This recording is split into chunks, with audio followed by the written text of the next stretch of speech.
दोस्तों, एक समय की बात है। एक नगर में एक साहूकार अपनी पत्नी के साथ रहता था। वे दोनों पूजा पाठ, दान आदि नहीं करते थे। एक दिन साहूकारनी अपनी पड़ोसन के घर गई। वहाँ वह उसकी पड़ोसन पूजा कर रही थी। उस दिन सकट चौथ थी। साहूकारनी ने पड़ोसन से पूछा सकट चौथ के बारे में कि सकट चौथ इसका क्या महत्व है, यह किस दिन किया जाता है। तो उसकी पड़ोसन ने उसे बताया कि आज वह सकट चौथ का व्रत कर रही है।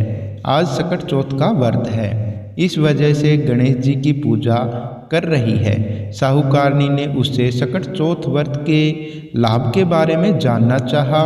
तो पड़ोसन ने कहा कि गणेश जी की कृपा से व्यक्ति को पुत्र, धन धान्य, सुहाग और सब कुछ प्राप्त होता है। इस व्रत पर साहूकारनी ने कहा कि वह माँ बनती है। अगर वह माँ बनती है तो वह 1.25 सेर के तिलकुट करेगी और सकट चौथ व्रत रखेगी।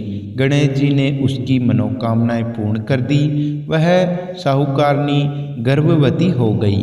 अब साहूकारनी की लालसा और बढ़ गई। उसने कहा उसकी अगर गणेश जी उसे बेटा देते हैं, अगर उसे बेटा हुआ तो वह 2.5 सेर के तिलकुट और करेगी। गणेश जी ने उसकी यह भी इच्छा पूरी कर दी। गणेश जी की कृपा से उसे पुत्र हुआ।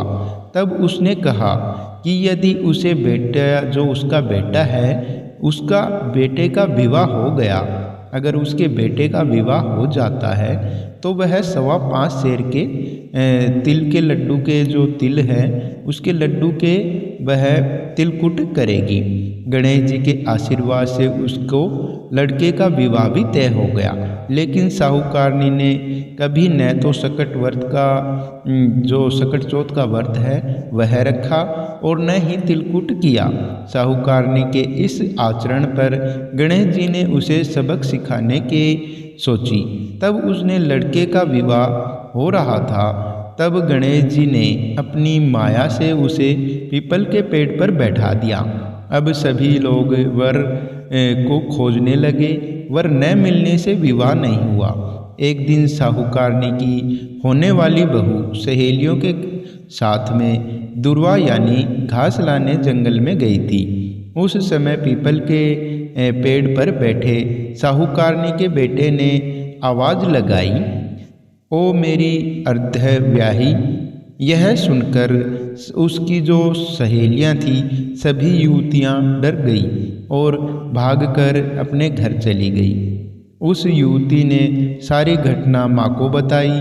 तब वह सब उसे पेड़ के पास पहुँचे। युवती की माँ ने देखा कि उस पर तो उसका होने वाला दामाद ही बैठा है।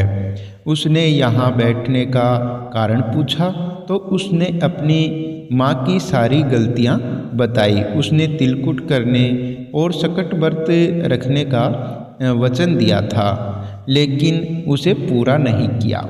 सकट देव नाराज हैं। उन्होंने ही इस स्थान पर उसे बैठा दिया है। बात यह है, यह बात सुनकर उस युवती की माँ साहूकारनी के पास गई और उसे सारी बात बताई। तब उसे अपनी गलती का एहसास हुआ। तब उसने कहा कि सकट महाराज, उसका बेटा घर आ जाएगा तो 2.5 मन का तिलकुट करेगी। गणेश जी ने उसे फिर मौका दिया। लड़का घर आ गया और उसका विवाह पूर्ण हुआ। उसके बाद साहूकारनी ने 2.5 मन का तिलकुट किया और सकट व्रत रखा। उसने कहा कि हे सकट देव, आपकी महिमा समझ गई हूँ मैं। आपकी कृपा से ही आप उसकी संतान सुरक्षित है। अब मैं सदैव ही तिलकुट का व्रत करूँगी और सकट चौथ व्रत का जो व्रत है वह मैं रखूँगी। उसके बाद से उस नगर में सकट चौथ का व्रत और तिलकुट का धूमधाम से होने लगा।